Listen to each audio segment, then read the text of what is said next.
In the summer of 2021, a single earthquake at the bottom of the world sent a wave across 4 separate oceans, and almost no one noticed it happen. It came from a place most people cannot find on a map, a chain of frozen uninhabited islands in the far South Atlantic, sitting on top of one of the most violent and least watched machines on the entire planet. And in the last 24 hours, that same machine has started stirring again. Tonight we're going all the way down into the most remote trench on Earth, to the ice-covered volcanoes, the sinking slab, and the fault that once moved the ocean to answer one unsettling question. If this giant ever truly wakes again, would we even see it coming? Before we go any further, if you enjoy what we do here at Project Nightwatch, hit like and subscribe so you never miss one of our nightly debriefs, and drop a comment telling me where you're watching from tonight. Let's get into it. Part 1. The Signal from the Bottom of the World. Something moved at the bottom of the world in the last 24 hours, and almost no one noticed. It did not happen under a city. It did not happen under a fault line with a famous name. It happened in a place that most people could not find on a map if you gave them an hour and a globe, a place so far south and so far from everything that the only witnesses were a handful of instruments scattered across the planet, quietly recording a tremor that travelled thousands of kilometres through solid rock before anyone read it. The number attached to it was modest. Magnitude 4.7. On its own, a quake that size is nothing to lose sleep over, but it is not the size that made me stop and look. It is where it came from, and it is what that place has done before. I want to take you somewhere tonight that we almost never talk about, because almost no one is watching it, and that, as you will see, is exactly the problem. We are not going to California, we are not going to Japan, we are not even going to the usual suspect, the ring of fire that loops around the Pacific and produces most of the headlines you have ever read about earthquakes and volcanoes. Tonight the signal is coming from the frozen edge of the Atlantic, from a curl of 11 tiny islands sitting in some of the coldest, roughest water on Earth, about 2,000 miles east of the very tip of South America. They are called the South Sandwich Islands, and if that name means nothing to you, you are in the overwhelming majority. No one lives there. No one has ever lived there. And beneath them lies one of the most violent, most active and least observed pieces of machinery on the entire planet. Here is the thing that unsettles me about this place, and it is the thread I want you to hold on to through everything that follows. This is one of the most seismically active zones on Earth. It produces large earthquakes the way other places produce weather, and yet it is watched less closely than almost any comparable zone anywhere, because it is too remote, too cold, and too far from anyone to instrument properly. So we are left in a strange position. The most restless corner of the far south is also one of our biggest blind spots. We can feel it moving, we just cannot really see it. And the last time it stopped merely stirring and fully let go, back in the summer of 2021, it sent a wave across 4 separate oceans. So when the map lit up again in this exact spot, I did what I always do. I looked closer, and the first thing that caught my attention was not the strength of what was happening, it was the shape of it. Because the quakes here do not all come from the same level. Some of them are shallow, sitting only about 10 kilometres below the seafloor, roughly 6 miles down, right up near the surface where the plates scrape against each other, and others come from far, far below that, from more than 150, even 180 kilometres underground, which is over 100 miles beneath the ocean floor. Think about what that means for a moment. Whatever is happening down there is not a single crack near the surface. It is something stacked, something layered, something moving on more than one level of the Earth at once, and we will come back to that stacked signal, because it is one of the strangest and most revealing clues this place gives us. For now, hold on to the simple version, because it is the spine of this entire story. The most violent, least watched plate boundary on Earth is quietly active again. That is not a prediction of doom. This zone rumbles constantly, and a magnitude 4.7 is for this place an ordinary Tuesday. But the reason a rumble here is worth 2 hours of your evening is not the rumble itself. It is what sits underneath it. It is the fact that the same machine producing these small routine tremors is the same machine that, without much warning, produced a great earthquake in 2021 and pushed water onto beaches and ocean away. And it is the fact that almost no one is standing watch over it. I find places like this genuinely haunting, and I think by the end of tonight you will too. Because we live in an age that likes to believe it sees everything. We have satellites counting cars in parking lots. We have sensors on volcanoes that text scientists when the ground swells by a few centimetres. We have mapped the ocean floor, more or less, from orbit. And yet here, in the far South Atlantic, there is a stretch of the planet where the seafloor is quite literally being swallowed into the interior of the Earth, where ice-covered volcanoes hide molten fire, where the crust is being torn apart on one side and crushed on the other, and where our best information still comes from listening to the shudders it sends out across the world, like trying to understand a stranger in a locked room by pressing your ear to the wall. You're going to hear me use the word remote a lot tonight, and I want you to really feel it, because remoteness is not just a detail here. It is the whole reason this story exists. When a fault moves under Los Angeles, hundreds of instruments capture it in seconds, and thousands of people feel it. When this boundary moves, the nearest permanent human presence is a tiny research outpost on another island, roughly 800 kilometers away, and even that is mostly there to study wildlife, not the ground. So the raw truth is this. We are watching the most active convergence zone in the far south, the way sailors 2 centuries ago watched a storm on the horizon. We know it is out there. We know roughly what it can do, and we are almost entirely at the mercy of when it decides to do it. That is why a small quake in the last day is worth talking about, not because 4.7 is dangerous, it is not, but because it is a reminder that the machine is running, that it never actually stops, and that we have almost no way of knowing whether the quiet, steady drumbeat we're hearing right now is just the sound of a plate boundary breathing, or the first faint motion before something far larger. In 2021, the people who study this zone did not get a clear warning either. The great earthquake that struck that year was so unusual, so slow and so strange in the way it ruptured, that even the automatic systems built to catch these things badly underestimated it at first. It essentially hid from us for a while, and a fault that can hide a magnitude 8 is a fault worth staring at very, very hard. I also want to be honest, right at the start, about why a place like this holds me the way it does, because it is not really about doom. It is about the strange humility of it. We tend to move through our lives with the quiet assumption that the ground beneath us is the one fixed, reliable thing, the stage that everything else happens on. And then you look at a place like this, where the stage itself is in motion, where the floor of the ocean is being folded into the planet and reborn a few hundred kilometers away, where fire sits under ice and a whole plate is sinking into the interior, and that comfortable assumption falls apart. The Earth is not a stage, it is a machine, a living, moving, violent machine, and most of the time it simply runs slowly enough that we never notice. Places like the South Sandwich Islands are where it runs fast enough to see, and this particular place has a quality I find almost eerie, which is that it does its most important work when no one is looking. Think about how most great natural events reach us. A hurricane is tracked for days, named, forecast, watched by millions as it approaches. A wildfire stays on the news for a week. Even a major earthquake in a populated place is felt instantly by huge numbers of people and analysed within minutes. But this zone breaks that pattern completely. Its largest recent event, a genuine giant, happened and was over and had sent its wave around the world before most of humanity had any idea anything had occurred at all.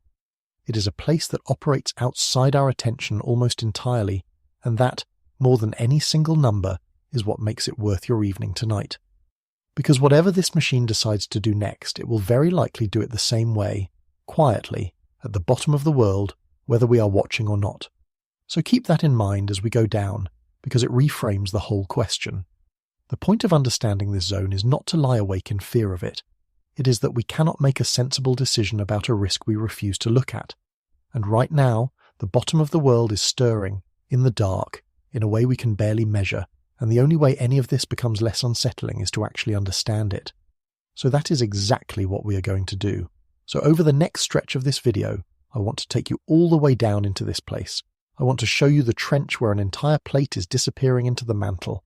I want to show you the ridge behind it, where brand new seafloor is being born at the same time, only a few hundred kilometers away, which is a bizarre pairing you almost never get in one location.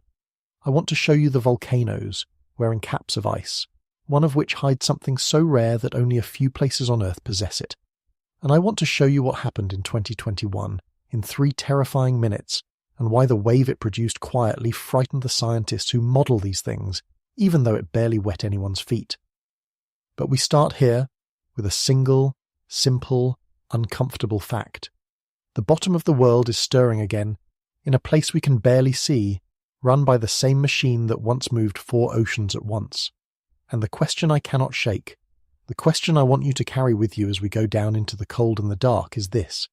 If this zone ever fully wakes again, the way it did in 2021, would we even know in time? Or would we, like last time, only understand what had happened when the water began to move on a coastline half a world away? Let us go find out, and to do that, we have to understand exactly where we are. Part 2.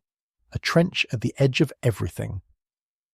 To understand why a small quake in this place keeps me up at night, you first have to understand just how strange the neighbourhood is.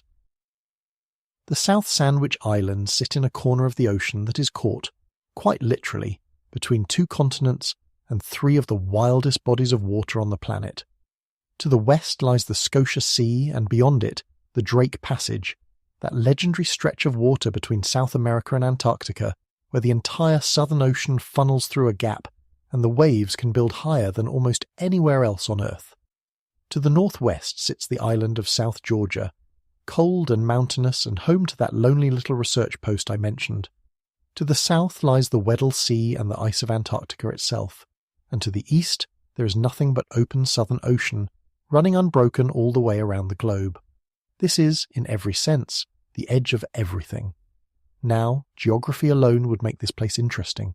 But what is happening underneath the water is what makes it dangerous, and it is what ties directly back to that stirring we are tracking tonight. Because this is not a quiet patch of seafloor. This is a boundary, one of the most active on Earth, where 2 of the planet's tectonic plates are locked in a slow, grinding collision. On one side, you have the South American plate, the same slab of rock that carries an entire continent. On the other, you have a small separate plate that most people have never heard of, called the Sandwich Plate. And here, in this remote corner, the South American plate is being forced downward and westward, bending and diving beneath the smaller Sandwich Plate, sinking into the hot interior of the Earth. That process has a name.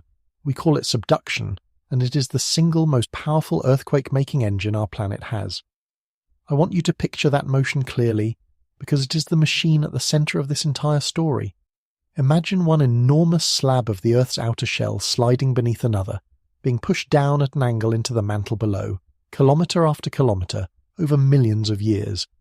Where that slab first begins to bend and plunge downward, it carves out a long, curving scar in the seafloor. That scar is a trench, and the one here is called the South Sandwich Trench. It is one of the lowest, most forbidding features in the entire Atlantic Ocean. In fact, its lowest point, a spot known as the Meteor Deep, reaches down about 8,265 metres below the surface. That is roughly 27,000 feet. To put that in perspective, there is no place anywhere in the whole Atlantic Ocean where the seafloor drops further than it does right here.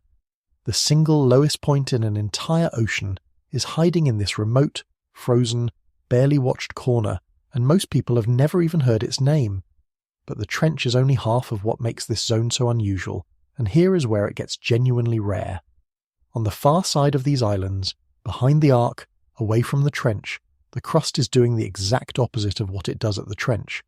Instead of being crushed and swallowed, it is being pulled apart.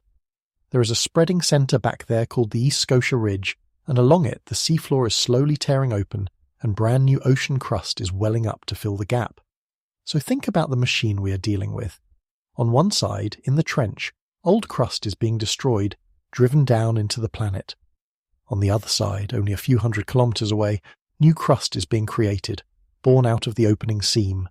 Destruction and creation, running side by side in the same tiny stretch of the Southern Ocean. You almost never see the 2 processes packed this close together, and it is part of why this zone is such a restless, complicated and frankly beautiful piece of machinery. It also matters for a reason we will get to shortly, because that stretching behind the arc is exactly what thins the crust and gives molten rock an easier path to the surface. Now, the reason all of this produces so many earthquakes comes down to speed. Subduction zones are not all equally busy. Some plates creep toward each other at a pace so slow it makes a growing fingernail look fast. But the plate motion here is relatively quick for an ocean setting, on the order of 7 to 8 centimetres a year. That may not sound like much, and in the span of a human afternoon it is nothing. But across the whole length of a plate boundary, decade after decade, that steady shove builds up an almost unimaginable amount of stress in the rock. And stress in rock does not release gently. It releases in sudden, violent jerks. Those jerks are earthquakes. So when I tell you this zone averages dozens upon dozens of significant quakes every single year, that fast convergence is why. The machine is being wound tight, constantly, and it is constantly snapping loose somewhere along its length. And there is a reason this boundary curves the way it does, bulging out into the Atlantic in that distinctive arc, and the shape is really a fingerprint of the forces underneath. When a slab of old ocean floor sinks into the planet, it does not drop straight down like a flat sheet. It bends as it goes, the way a stiff card bends when you push it into something soft, and that bending curls the trench into an arc. Picture pressing your thumb into the side of a partly inflated balloon. The dent you leave is not a straight line, it curves, and the South Sandwich Arc is the geological version of that curve, the surface signature of a slab folding down into the interior of the Earth. The islands themselves are strung along the top of that curl like beads on a wire, each one sitting where the heat below has found its way up. There is also a story in how this whole tangle came to exist, and it makes the place feel even more like a pressure point on the planet.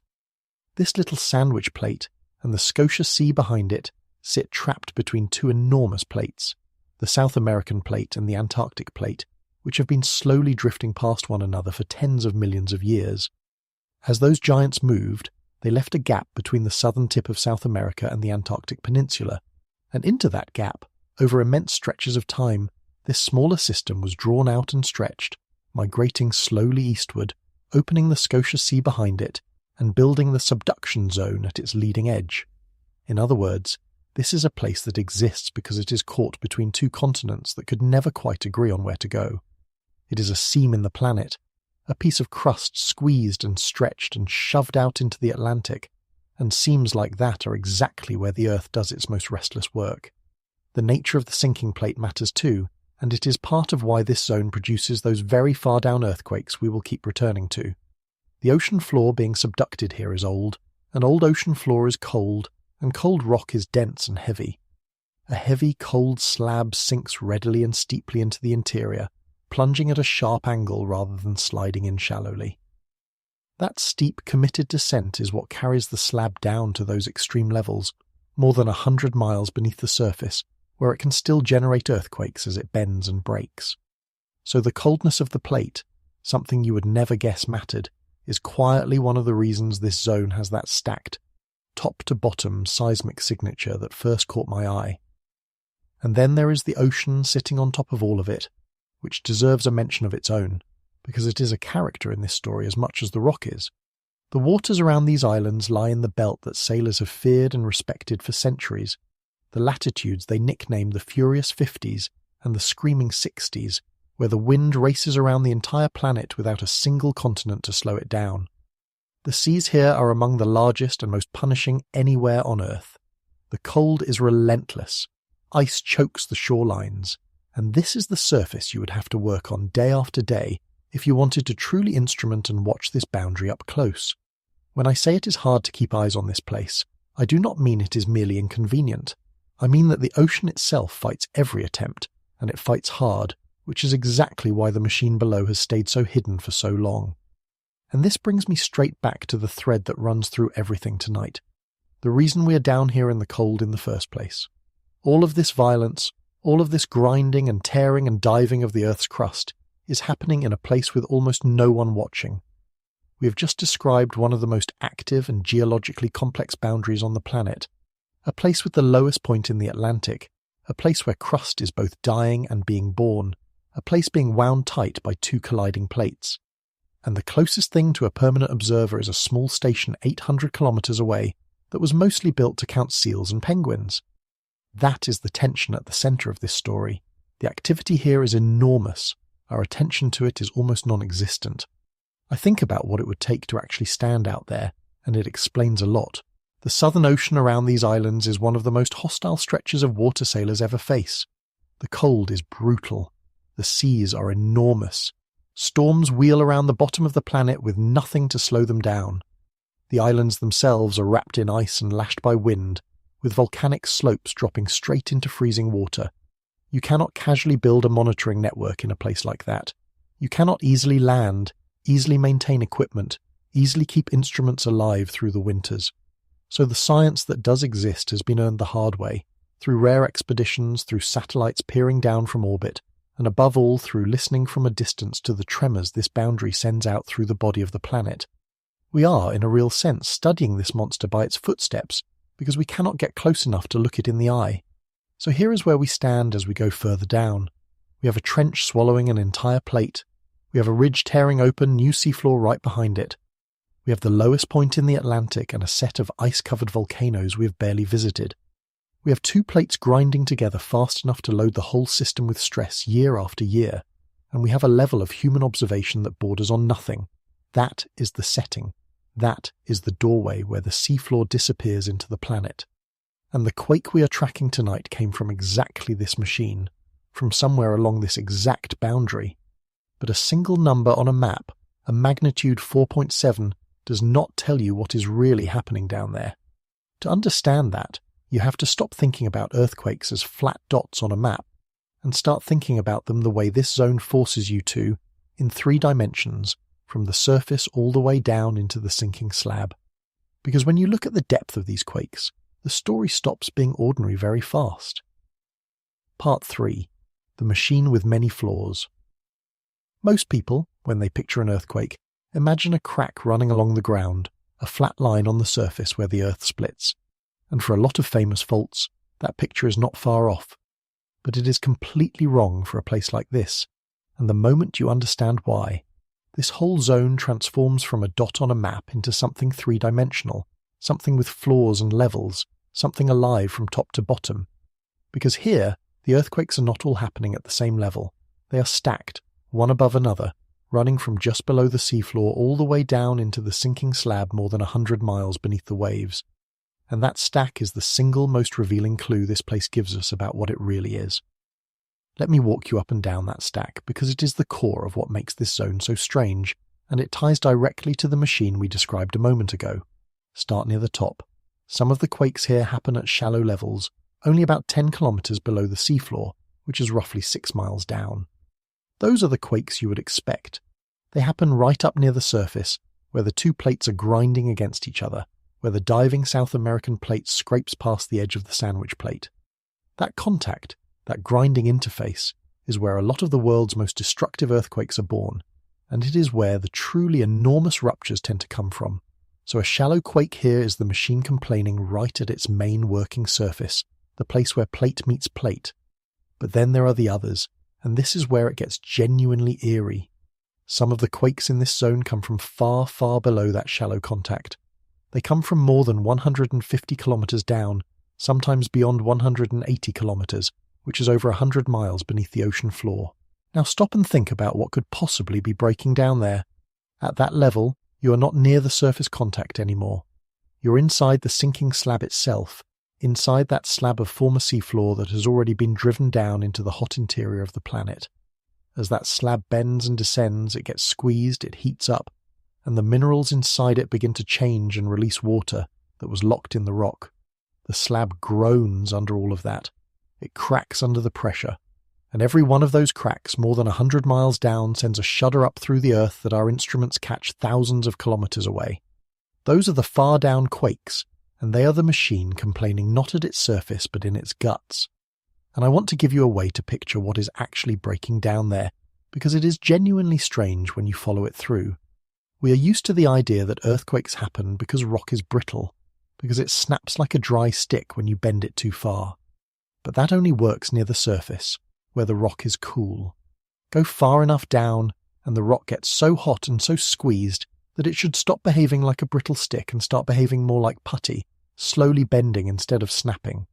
So how can there be earthquakes more than 100 miles down, where the rock ought to be too hot to crack at all? For a long time, that was a real puzzle. The leading answer comes back once again to water. As the sinking slab heats up, minerals inside it that were holding water get cooked, and they release that water suddenly, and that abrupt release can crack the rock from the inside even at pressures where it otherwise could not break. In effect, the slab sweats, and the sweating shatters it. Every far down quake here may be the sound of the slab wringing itself out, kilometre by kilometre, as it descends into the planet. That gives us a strange and useful picture. When you plot all the earthquakes in a subduction zone like this one, and look at them from the side, they trace out a sloping band that dives down from the trench into the interior, following the path of the sinking slab. That sloping band of quakes essentially marks the top of the descending plate, and it is a shadow of the slab drawn in earthquakes, letting us see the shape of something we can never actually look at directly. So when I talk about the stacked signal here, the shallow quakes and the far down ones, I am really describing our one method of X-raying this hidden machine. We cannot dig down and watch the slab sink, but we can watch where it breaks, and from that, we can trace its descent, like following a swimmer underwater by the trail of bubbles they leave behind. And this is the part that keeps pulling me back to the central worry of tonight. That sloping band of quakes, that X-ray of the slab, is only as sharp as our ability to record the quakes that draw it. In a well-instrumented zone, we capture even the small ones, and the picture comes out clear and detailed. Out here, we mostly catch the larger events, the ones strong enough to be heard clearly on the far side of the planet, and the smaller tremors that would fill in the fine detail often slip beneath our notice entirely. So even our X-ray of this machine is a blurry one. We can make out the rough shape of the sinking slab, the general outline of the stacked signal, but the fine texture, the subtle changes that might actually hint at stress gathering toward a great rupture, largely escapes us.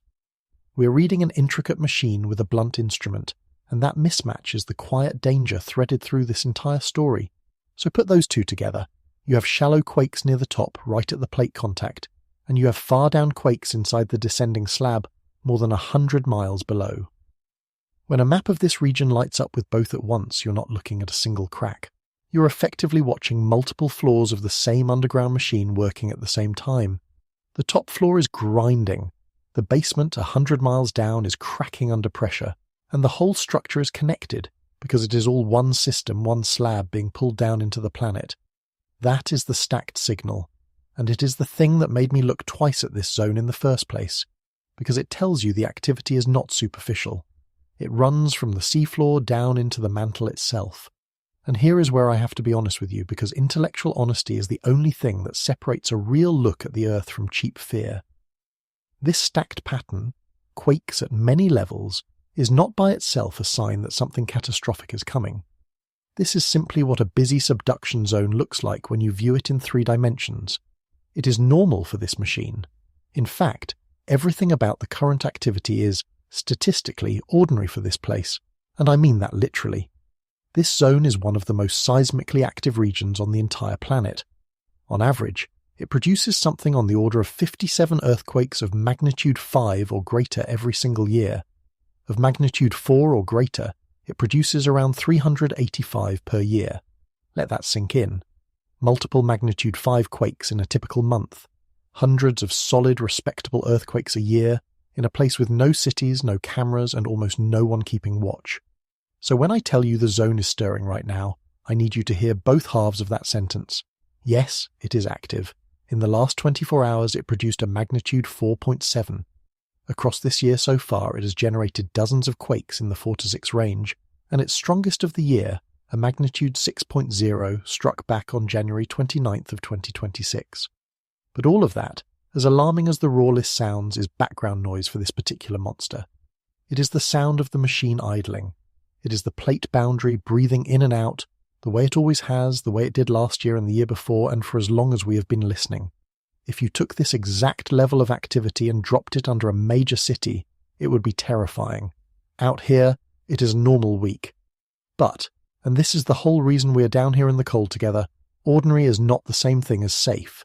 And a machine that idles this loudly is a machine you should think very hard about, because the same engine that produces the routine, everyday tremors, is the engine that produces the rare, enormous ones.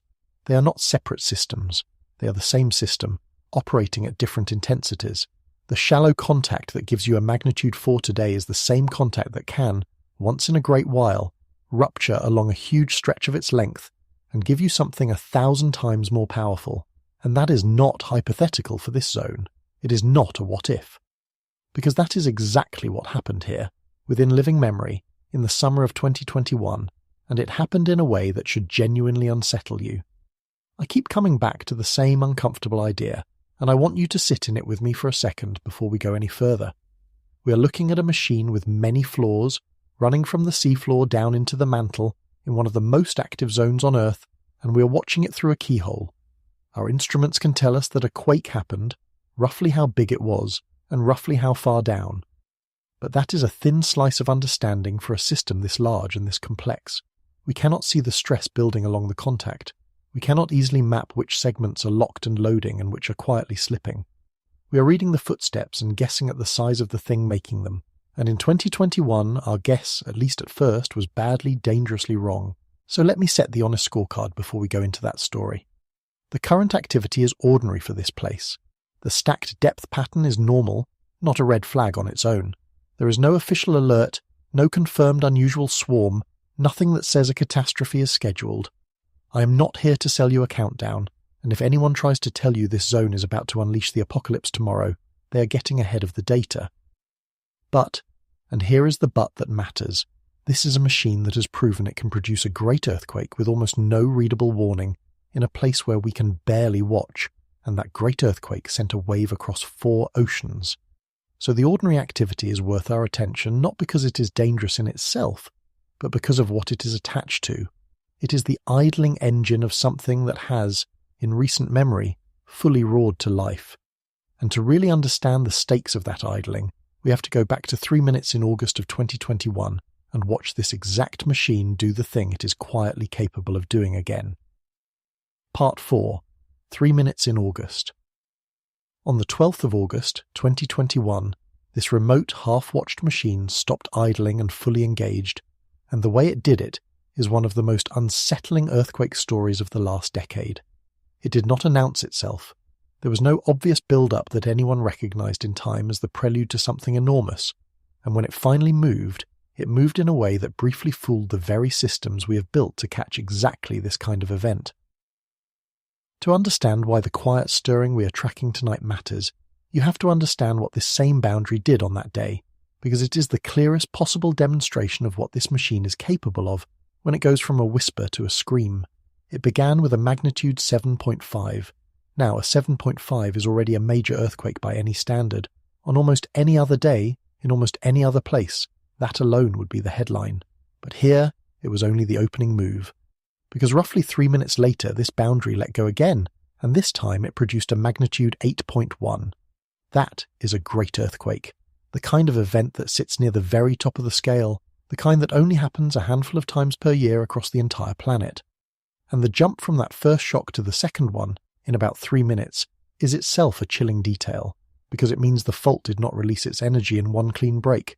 It broke, paused, and then broke again, larger, as if the first rupture had reached over and yanked loose an even bigger section of the boundary right next to it. Here is the part that should genuinely unsettle you, and it ties directly back to the blind spot problem at the center of this whole story. That magnitude 8.1 was, at first, underestimated. The rupture was strange. It was long, and it was slow, and it was complex, spreading across more than one segment of the fault in a way that did not fit the tidy pattern our automatic systems expect from a single clean quake. Fast detection systems are tuned to catch the sharp, sudden crack of a typical earthquake. This one was more like a long, rolling tear, and because of that, the instruments and algorithms initially read it as something smaller than it truly was. In other words, one of the largest earthquakes on Earth that year for a little while essentially hid from us. It slipped past the first look. It took deeper analysis, after the fact, to reveal its true size. Sit with that for a moment, because it is the whole reason I wanted to bring you here.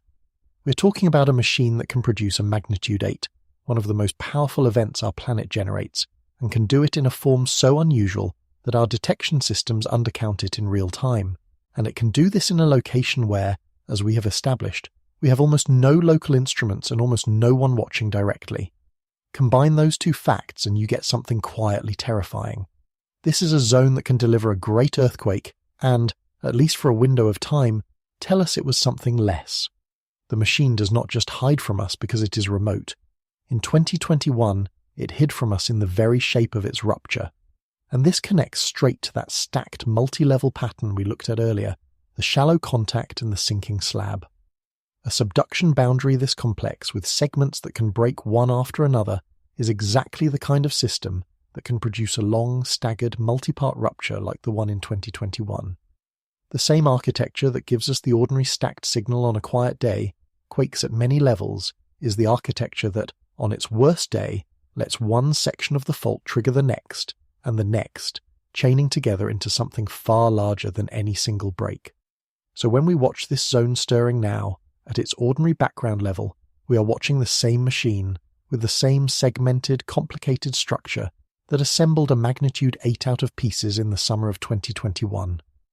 There is more to why this particular earthquake fooled us, and it is worth a moment because it points at a specific kind of danger this zone carries. Some earthquakes are, for their size, unusually slow. The fault slips over a longer span of time and a longer stretch of distance than a typical quake of the same energy, and because the motion is spread out and gradual, it does not produce the same sharp, violent jolt that our fast tools are tuned to catch. Seismologists sometimes call the extreme versions of these slow events tsunami earthquakes, not because the shaking is unusually strong, but because they can be quietly efficient at moving water, even when they feel modest by the numbers. The 2021 rupture had that difficult, drawn-out, multi-part character, which is exactly why its true scale only became clear once experts went back and carefully rebuilt the event from the global records. And a fault that can produce a slow, water-moving, easily underestimated rupture carries a particular kind of hidden risk, because the very events most likely to launch a dangerous distant wave are the ones our systems are worst at sizing quickly. To reconstruct what really happened, scientists essentially became detectives working from evidence scattered across the whole planet. Every seismic station that recorded the event captured the waves, arriving from a slightly different direction and distance, and by combining hundreds of those recordings, researchers could piece together the sequence where the rupture began, which way it spread, how it jumped from one segment to the next, and how long the whole thing took. It is a remarkable feat, honestly, to rebuild a great earthquake in a place where no one was standing, using only the vibrations it sent through the body of the Earth. But notice what that dependence really means. Our entire understanding of this event came after the fact, assembled from distant recordings, precisely because there were no instruments nearby to watch it live. The detective work is brilliant, but it is still detective work. It happens once the event is already over and done, and the aftermath followed the pattern you would expect from a great rupture, with a long train of aftershocks rippling out along the boundary in the days and weeks that followed, the fault settling into its new arrangement, releasing the leftover stress in dozens of smaller shocks. That aftershock sequence was, in a sense, the zone exhaling after its enormous effort. But here is what I keep coming back to. All of that, the great rupture, the tsunami, the aftershocks, the eventual careful reconstruction, unfolded in a place we watch so poorly that most of the world never registered it, had happened at all. A magnitude 8, one of the largest events of its entire year, came and went at the bottom of the world, and for most people it passed completely unnoticed. That is not because it was unimportant. It is because it happened in our blind spot, and our blind spot swallowed it whole. I also want to flag something about that rapid 1-2 punch, the 7.5 followed by the 8.13 minutes later, because it is a pattern this planet has shown us more than once, and recently. It is worth remembering that large earthquakes can arrive in quick succession, one essentially setting off another, and we will come back to a very recent example of that later.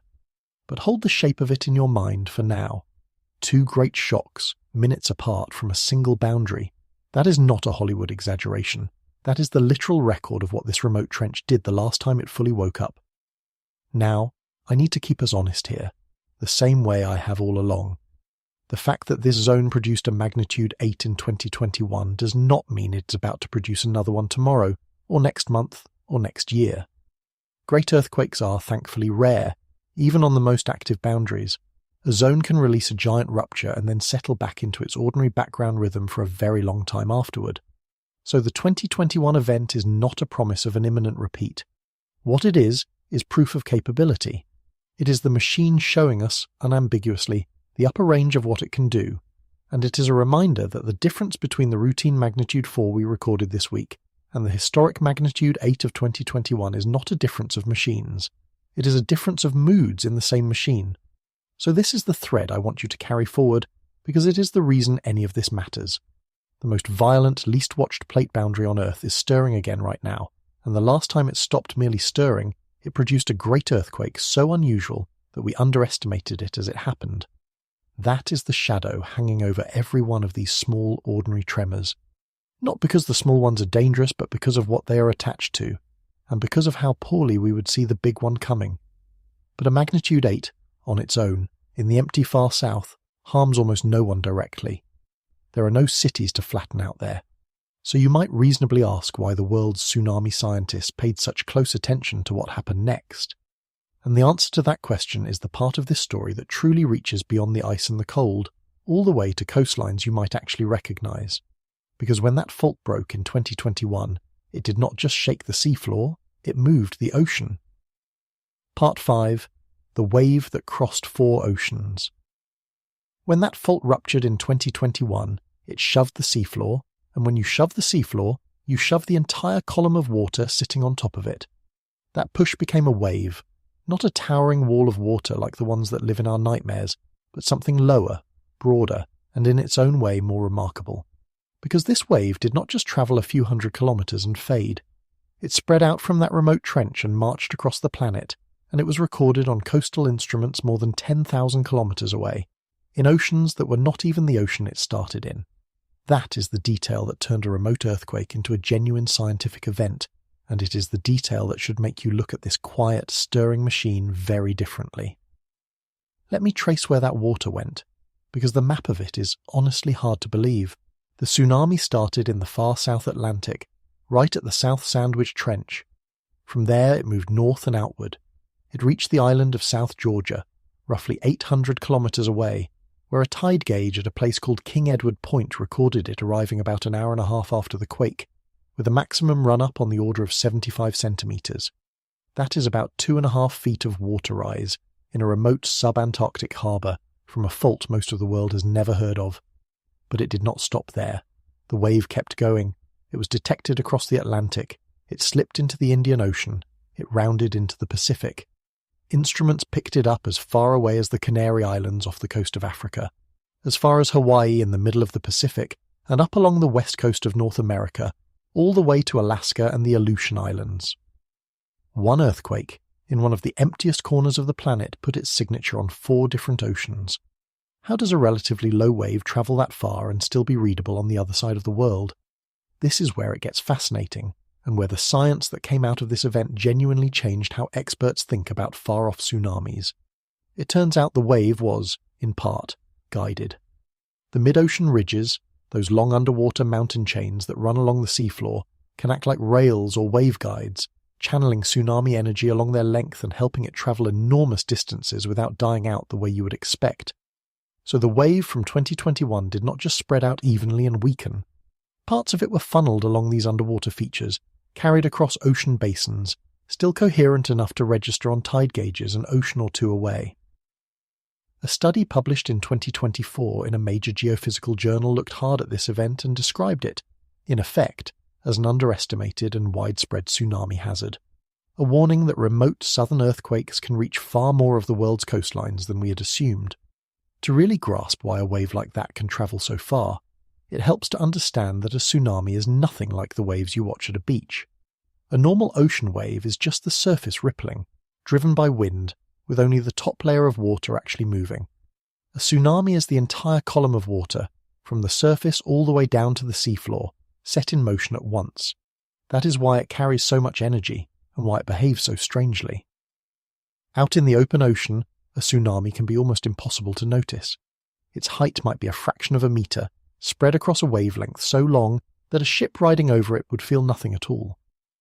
But that gentle-looking swell is moving at the speed of a jetliner, hundreds of kilometres an hour, carrying the force of the whole water column with it. It only becomes a monster when it reaches shallow water near a coast, where the front of the wave slows down, the back piles into it, and all that energy is squeezed upward into a surge. So a tsunami crossing the open sea is a quiet giant, and that is exactly what makes far-off events like the one in 2021 so easy to dismiss until the water is already climbing a distant beach.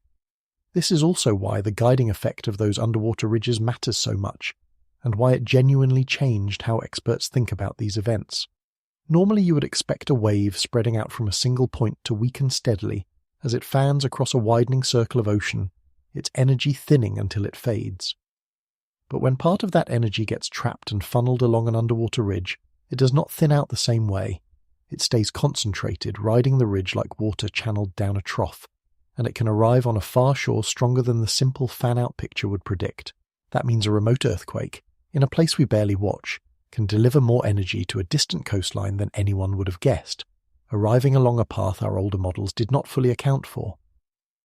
The 2021 event was a real-world lesson in that, and it is part of why researchers now take the far-reaching tsunami potential of these southern boundaries more seriously than they once did. Now weave that back into the thread of tonight, because it sharpens the stakes considerably. We have a proven great earthquake machine, in a place we watch poorly, capable of the exact kind of slow rupture that moves water efficiently, sitting at the head of underwater pathways that can carry that water, still concentrated toward faraway coasts. In 2021, every one of those factors lined up, and we got lucky only in that the rupture was not larger and the wave stayed low. The machine showed us the entire delivery system, from the shove at the trench to the arrival on distant shores, and it did it while we were barely paying attention. That is the reach of the thing we're watching stir tonight. Not local, global, and routed along channels we're still learning to read. Now, I have to be very clear about something, because this is exactly the kind of story that can be twisted into panic, and I refuse to do that to you. This tsunami was not destructive. It did not level towns. It did not drown coastlines. In most of the places where it was recorded, it was a modest rise in the water, something instruments noticed far more than people did. And the main reason it caused no disaster is brutally simple. There was almost no one in its path near the source. The South Sandwich Islands are uninhabited. The nearest people were a tiny handful at that research station on South Georgia. So a wave that, in a populated setting, would have triggered evacuations and warnings and genuine danger, instead washed against empty, frozen shores and spent most of its energy on an ocean with no one in it. The emptiness that makes this zone so hard to watch is the same emptiness that spared everyone in 2021. But here is why the scientists who model these things did not simply shrug it off, and here is where it connects back to the machine we're watching tonight. The lesson of 2021 is not what that particular wave did. It is what it revealed about what a wave from this zone can do. It proved that this remote trench is capable of launching a tsunami that crosses multiple oceans and remains detectable on distant populated coastlines. In that event, the wave was low, so distant shores saw only a small rise. But the height of the wave depends on the size and the style of the rupture. A larger or more efficient rupture on this same boundary could, in principle, send a bigger version of that same globe-spanning wave along those same underwater rails, toward those same faraway coasts. The 2021 event was, in a sense, a live demonstration with the volume turned low. It showed us the reach. It just did not, that time, show us the full force. And I want to push back on a comforting instinct here. The instinct to hear 75 centimetres and think, well, that is nothing. Because even a modest surge of water is not nothing. You do not need a 100-foot wall of water to be in danger from a tsunami.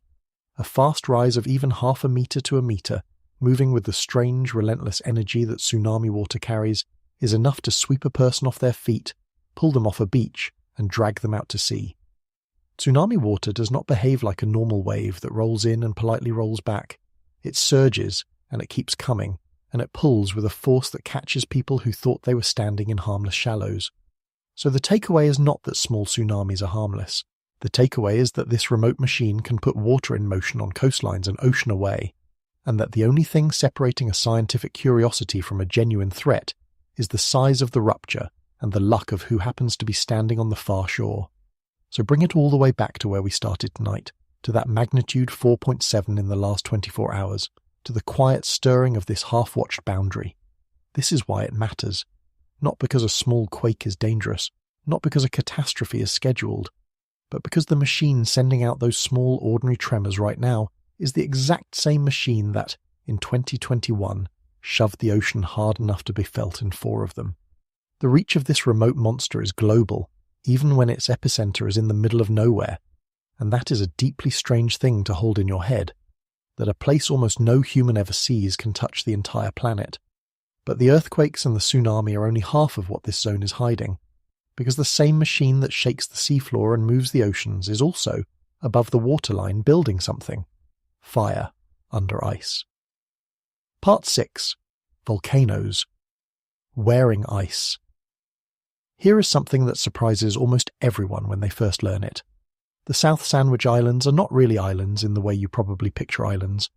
They are not just chunks of land that happen to poke out of the sea, they are the exposed tops of volcanoes. Every one of those 11 specks in the Southern Ocean is the summit of a volcano built by the same subduction machine we have been tracking this whole time, a machine that does not only produce earthquakes but also, above the waterline, produces fire. And the fact that this fire sits wrapped in ice, at the bottom of the world, watched by almost no one, is one of the strangest and most beautiful facts on the entire planet. To understand why there are volcanoes here at all, you have to remember what is happening underneath, because the volcanoes and the earthquakes are two outputs of one engine. When that South American plate dives down into the trench and sinks into the hot interior of the Earth, it does not just crack and shudder and make earthquakes. As it descends and heats up, the water and other compounds locked inside that sinking slab get cooked out of it. That released water rises into the layer of rock above, and it does something remarkable. It lowers the melting point of that rock, so the rock begins to melt where it otherwise would not. That newly melted rock, that magma, is lighter than the solid material around it, so it rises, and where it finds a path to the surface, it builds a volcano. So the very same process that generates the quakes, the diving of the slab, is the process that fuels the fire. The shaking and the burning come from the same source, and remember that strange feature from earlier, the spreading ridge behind the arc, the East Scotia Ridge where the crust is being pulled apart. That matters here too, because where the crust is being stretched and thinned, magma has an even easier time finding its way up. So this zone gets a double invitation for volcanism. It has the water cooking out of the sinking slab, feeding the melt, and it has the stretching, thinning crust behind the arc, opening pathways for that melt to climb. The result is a curving line of volcanoes rising straight out of one of the coldest oceans on Earth, several of them still very much alive. I want to slow down on what these volcanoes actually are, because the phrase subduction volcano can stay abstract until you connect it to what you would be looking at. When that water cooks out of the sinking slab and melts the rock above, the magma that forms is a particular kind, thick and full of dissolved gas, and thick gas-charged magma is the kind that does not ooze out gently. It tends to erupt explosively, blasting ashen rock skyward and building steep cones rather than the broad, gentle domes you get from runnier lava. So the volcanoes along this arc are, by their very nature, the temperamental kind, the kind capable of sudden, violent outbursts, and they are doing it in a setting that adds a second, rarer ingredient on top, which is the ice. The combination of explosive subduction volcanism and a thick cap of glacial ice is genuinely one of the more dramatic pairings our planet offers, and it produces behaviour we almost never get to observe. When magma rises into ice instead of into open air, the heat and the cold fight each other directly. The ice can quench and shatter the lava into fragments. The lava can flash the ice into steam, which builds pressure and can turn an eruption far more violent than it would otherwise be. Meltwater can pool beneath the ice, and then burst out in sudden floods. All of this happens in miniature and in secret out here, on islands with no one to witness it, which is part of why every clear observation we do manage to make of these volcanoes is so scientifically precious. They are natural laboratories for one of the least understood styles of eruption, running continuously, essentially unattended. And here is the thread pulling tight again, because I do not want the volcanoes to feel like a detour. Every one of these ice-capped explosive peaks is a pressure gauge for the same engine we have been tracking through the earthquakes. When the subducting slab feeds more magma upward, the volcanoes stir. When the plates lock and grind, the earthquakes stack. They are two dials on one machine, and reading either one tells you something about the state of the whole. So when I say this zone is active tonight, I do not just mean a single quake on a map. I mean an entire integrated system, fire and fault together, that is running right now, at the bottom of the world, in a place where we can check those dials only occasionally, and only from a great distance. There is also something worth saying about scale and time here, because it guards against panic. These volcanoes have been active, on and off, For a very long time, building these islands eruption by eruption over many thousands of years. The lake of fire we're about to visit, the eruptions that cut through ice, the rafts of floating stone, these are not signs of a system suddenly spiralling towards some climax. They are the ordinary, long-running behaviour of a healthy, active arc doing what it has always done. That is the honest framing. This is not a zone that has recently woken up and started misbehaving. It is a zone that has been powerfully, continuously alive for as far back as we can see, and the only thing that has really changed is that we have finally built the tools, mostly in orbit, to catch fragments of what it has been doing all along. The activity is not new, our ability to notice a sliver of it is. Now picture what these volcanoes actually look like, because it is a genuinely surreal image, and it is one you will almost never see with your own eyes. These are not warm tropical cones. These are volcanoes in the sub-Antarctic, lashed by freezing wind and heavy seas, and many of them are covered in ice. Glaciers cling to their slopes, snow packs their upper flanks, and underneath that ice, the rock is hot. In some places, molten material sits not far below a surface that is buried in frost. It is one of the most contradictory settings our planet offers, fire and ice pressed together in the same mountain, a burning engine wearing a frozen coat. And because these islands are so hard to reach, so brutal to land on, so far from any port, most of these ice-covered volcanoes have barely been visited by human beings at all. We know they are there. We know some of them are active. But standing on them, monitoring them up close, keeping a careful watch on them, is another matter entirely, and it circles right back to the central problem of this whole story. Because this is the same blind spot we keep running into. We have a chain of active volcanoes sitting on top of one of the most active earthquake zones on Earth, and we watch almost all of it from a distance. There is no dense network of instruments on these slopes tracking every swelling of the ground, every change in the gas coming out, every tiny quake beneath the summit, the way there is on a well-studied volcano in a populated country. Out here, much of what we know about these volcanoes comes from satellites passing overhead and from the rare research vessel that manages to get close. So just as we are listening to the earthquakes from far away, we are watching the volcanoes from orbit, catching heat signatures and ash plumes from hundreds of kilometers up, piecing together the behavior of these mountains from thin, occasional glances rather than a steady, careful vigil. And I want to keep tying this back to the thread, because it would be easy to treat the volcanoes as a separate topic, a fun bit of trivia bolted onto the earthquake story, but they are not separate. They are the same machine. When I tell you this boundary is stirring tonight, that stirring is the seismic face of a system whose volcanic face is these ice-covered peaks. The stress that builds and releases as earthquakes is generated by the same plate motion that drives the melt that feeds these volcanoes. So watching this zone is not watching two things, an earthquake zone and a volcanic zone that happen to share a neighbourhood. It is watching one thing, one engine, expressing itself in two ways, shaking below the water and burning above it. And the fact that we can barely keep eyes on either face is the recurring uncomfortable truth of this place. So we have the setting, we have the machine, we have the ice-covered peaks that this machine has built. But among these 11 volcanoes there is one that hides something so rare that only a handful of places on the entire planet possess it. It is something that, for years, we could confirm only from space, because no one could get close enough for long enough to see it directly. It is a thing of genuine wonder and genuine dread, sitting in a crater at the top of the world's loneliest ocean, burning continuously in the cold and the dark. And to understand just how strange and how special this zone really is, we have to go and stand, as best we can from a distance, at the edge of a lake made of fire. Part 7. The Lake of Fire. No one watches. On an island in this chain called Saunders Island, there is a volcano named Mount Michael, and inside its summit crater there is a lake. But it is not a lake of water. It is a lake of molten lava, a continuously churning pool of liquid rock, glowing at temperatures well over 1,000 degrees Celsius, sitting exposed at the top of a mountain in one of the coldest, most remote settings on the planet. And here is the detail that makes it extraordinary. A persistent lava lake, one that stays molten and open for years on end rather than freezing over or draining away, is one of the rarest volcanic features on Earth. At any given time, there are only a handful of them known anywhere in the world.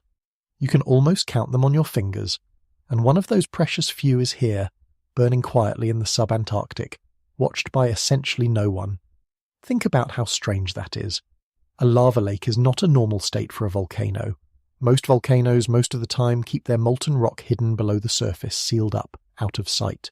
For a volcano to hold an open, living pool of lava at its summit continuously means it has a steady, reliable connection to the hot supply of magma below, a constant circulation of heat rising and cooling and sinking again, keeping that pool alive year after year. It is a sign of a volcano that is not just active, but persistently, restlessly active, always connected to the fire underneath. And the fact that Mount Michael sustains one of these, in this brutal environment, tells you the engine beneath these islands is not some faint, dying thing. It is vigorous, it is well fed, it is very much awake. And now here is the part that ties it straight back to everything we have been saying about this being a blind spot. For years, we could not even confirm that the Mount Michael lava lake was really there in the way we now understand it, because no one could get to it. You cannot casually hike up an ice-covered, storm-battered volcano on an uninhabited island in the Southern Ocean and peer into its crater. The confirmation, the real detailed understanding of this molten lake, came largely from satellites, from instruments in orbit detecting the persistent heat signature at the summit, the telltale glow of something very hot and very much alive, over and over, pass after pass.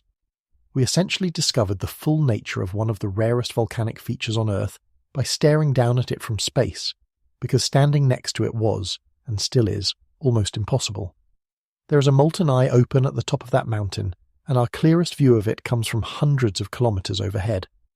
Mount Michael is not the only one of these volcanoes to remind us it is alive. On another island in the chain, Montague Island, there is a volcano called Mount Belinda, and from around 2001 to 2007, it put on a genuinely remarkable show. It erupted over a span of years, and during that eruption something happened that we very rarely get to observe. The lava flowing out of Mount Belinda ran down the volcano's ice cap, cutting straight through the glacier, and reached all the way to the sea. Stop and picture that. Molten rock, over 1,000 degrees, carving a burning channel through solid ice, steaming and hissing, and pouring into the freezing Southern Ocean. Fire cutting through ice to meet the water. It is one of the most vivid demonstrations you will ever find of the collision of forces at work in this place, and it happened out here, mostly unseen, recorded largely from a distance. And there is one more signature these volcanoes leave, one that actually drifts out into the wider world, and I love this detail because it is the zone reaching out and touching the rest of the ocean in a way you can almost hold in your hand. Underwater vents in this region, submarine eruptions along the arc, have produced what are called pumice rafts. When certain kinds of lava erupt and cool quickly, they form pumice, a volcanic stone so full of tiny gas bubbles that it is light enough to float. And when a lot of it erupts at once underwater, it can rise to the surface and gather into enormous floating masses, rafts of stone, drifting across the ocean. These rafts have been known to travel thousands of kilometers from where they formed, carried by currents across the sea, sometimes posing a genuine nuisance and even a hazard to ships that sail into them. So this remote, frozen engine does not just shake the seafloor and move the oceans, it literally sends pieces of itself floating out across the water, little brown and beige stones born in fire at the bottom of the world, washing up on distant shores. It is worth pausing on just how we learned about that lake of fire at Mount Michael, because the story is a small window into everything strange about this place. For years, the occasional passing ship or expedition had reported a glow, a suggestion of heat at the summit, but confirming what was really up there was another matter, because getting a person to the crater rim of an ice-covered volcano in that ocean is very close to impossible.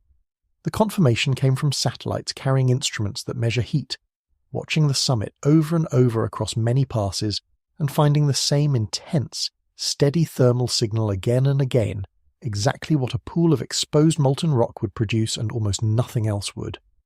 Researchers even used the strength and shape of that heat signal to estimate the size of the lake and the temperature of the lava. In other words, we measured a lake of fire we have never stood beside from orbit by its warmth alone. That is the level of remove we're working at with this entire zone, and Mount Michael is only the most spectacular of these volcanoes. The whole chain is a line of them, each an outlet for the same underlying engine, and several have shown activity within recent memory, sending up ash, steam, and gas, reshaping their own icy summits. These are what geologists call glaciovolcanoes, volcanoes that erupt through and beneath ice, and they are genuinely dangerous in ways that have nothing to do with people here, because there are no people here. When lava meets ice, it melts enormous volumes of it very quickly, which can send sudden floods of meltwater and debris rushing down the slopes, and it can turn a quiet eruption violently explosive when hot rock and cold water collide. On an inhabited volcano, that combination is one of the deadliest hazards there is. Out here it plays out on empty islands, watched, if at all, from far away, a rehearsal of catastrophe with no audience and no victims.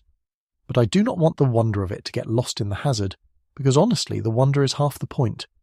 There is a mountain at the bottom of the world with a lake of living fire at its summit, wrapped in glaciers, lashed by the worst winds on the planet, that has been burning quietly for as long as we have been able to watch it, and that almost no human being has ever seen with their own eyes.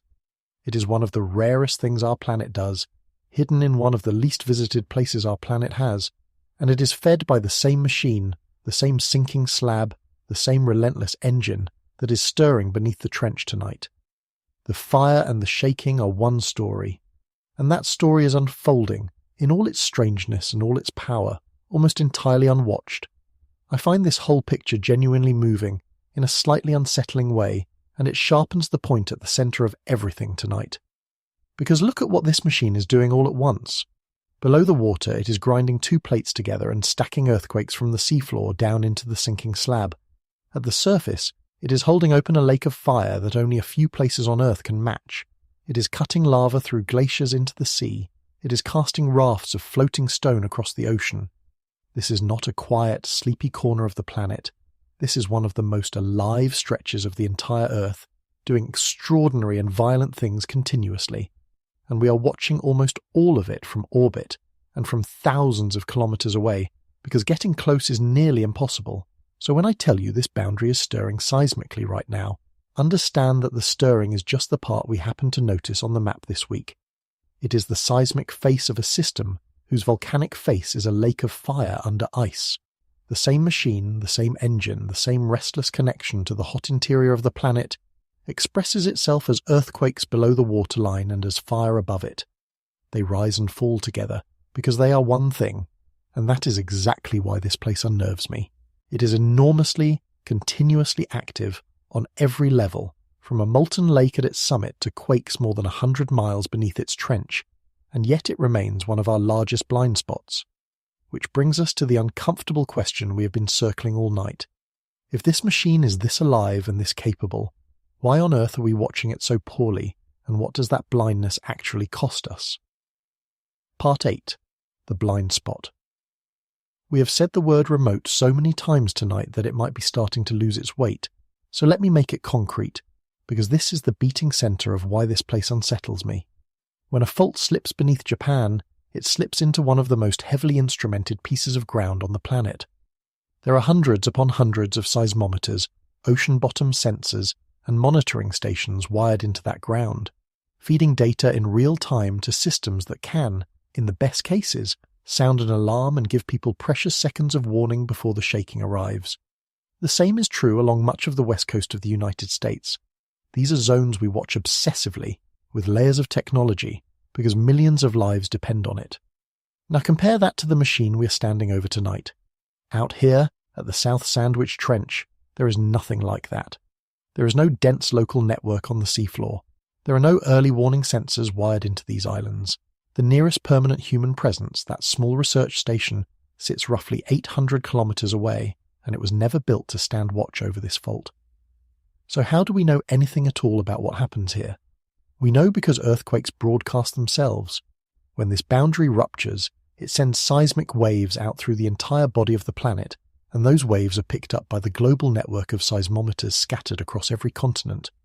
From the timing and the character of those waves, arriving at stations thousands of kilometers away, scientists can work backward and figure out roughly where the quake happened, roughly how big it was, and roughly how far down.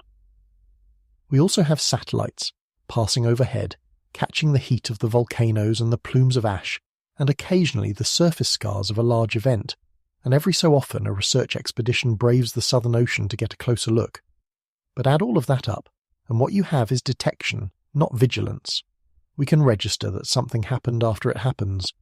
What we largely cannot do is watch the stress building in real time, map exactly which segments of the fault are locked and loading, and see the warning signs gathering the way we might in a well-wired zone. We are reading the machine from across the room, through a wall, by the sounds it makes. Let me give you a sense of what watching this place well would even require, because the gap is wider than most people realise. The reason we can detect these quakes at all is a network of seismometers spread across the globe, sharing their data so that a rupture anywhere sends its waves out to be caught by instruments on every continent. That global net is genuinely one of humanity's underappreciated achievements, but it is built to detect and locate earthquakes after they radiate, not to keep a close, continuous watch on the stress building inside any one fault. For that, you would need instruments right there, on the seafloor above the boundary, measuring the slow strain, the tiny movements, the subtle swelling, the small foreshocks that never travel far. And that kind of close network is exactly what this remote trench does not have. The same gap exists for tsunami warning. In the better-watched ocean basins, there are specialised buoys anchored over the seafloor, designed to feel a tsunami passing beneath them and relay the alert onward so that distant coasts can be warned in time. They are the difference between a wave arriving as a total surprise and a wave arriving with hours of notice. But maintaining instruments like that in the Southern Ocean, in those furious latitudes so far from any port, is brutally difficult and expensive, and the coverage there is thin compared to the crowded, well-defended coastlines of the Northern Pacific. So a wave born at this trench sets off across the planet, with far fewer sentries in its path than one born in a more closely guarded sea. And underneath all of this is an uncomfortable truth about attention itself. We watch the places where the people are. That is not a scandal. It is simply how limited resources get spent, and it is mostly the right call. We pour our sensors and our budgets into the faults beneath our cities, because that is where lives are most directly on the line. The empty far south, with no one to shake, naturally gets less. The problem is that this particular empty place does not keep its danger local. Through those underwater pathways, it can reach the very populated coasts we are busy protecting from closer threats, from a direction and a source almost no one is watching. The blind spot is not the failure of careless people. It is a rational decision that happens to leave a real, if unlikely, door standing open. And the first step to closing a door like that is simply admitting it is there. And 2021 proved that this is not a harmless limitation. Remember what happened that year. This boundary produced a magnitude 8.1, one of the largest earthquakes on the planet that year, and the way it ruptured was so long and so slow and so complex that our fast automatic systems initially underestimated it. Now put that fact together with the blind spot. In a place we already watch poorly, the machine delivered a great earthquake in a form that even our best rapid tools misjudged in the moment. That is a double failure of visibility. It is remote, so we have few eyes on it, and when it moved in a way that fooled the eyes we do have, at least at first. If that same event had been aimed at a populated coastline, that delay in understanding its true size could have mattered enormously for how quickly and how strongly people were warned. I want you to really feel the strangeness of this, because we live in a time that genuinely believes it has the planet wired. We track storms hour by hour. We watch wildfires from orbit. We get alerts on our phones about weather rolling in 3 days from now. It is easy to assume that somewhere, someone is watching everything, that no major piece of the Earth moves without a room full of experts seeing it in real time, and for a lot of the planet, that is more or less true. But not here. Here, at one of the most active and most dangerous boundaries on Earth, we are closer to the old way, closer to standing on a shore and squinting at the horizon. The most restless corner of the far south moves largely in the dark, and we find out what it did mostly after it has already done it. And this is exactly why the ordinary background stirring we are tracking tonight carries a weight that its small magnitude alone would not justify. Because in a well-watched zone, you might take some comfort in the idea that if something big were truly building, we would probably see the signs and get some warning. Out here, that comfort is much thinner. We cannot rule the big one in, and we cannot rule it out because we simply are not watching closely enough to know. The magnitude 4.7 from the last day is not in itself a threat, but it is a reminder that the machine is running in a place where our ability to anticipate its worst moods is severely limited. The stirring is ordinary. Our blindness to what it might become is the part that should give you pause. Now, I have been very careful all night to separate real concern from cheap fear, And I'm going to keep doing that, because the honest version of this story is far more interesting than the panicked one. The blind spot does not mean disaster is imminent. It does not mean the zone is about to unleash something catastrophic. What it means is uncertainty, and uncertainty is not the same as doom. It is simply the uncomfortable truth that, for this particular machine, our knowledge has hard limits, and those limits are set by ice and distance and the sheer hostility of the Southern Ocean. We are doing the best we can with satellites and distant sensors and rare, hard-won expeditions. It is genuinely impressive that we know as much as we do. But we should be honest about the size of what we do not know, and about the fact that this fault has already shown once that it can surprise us.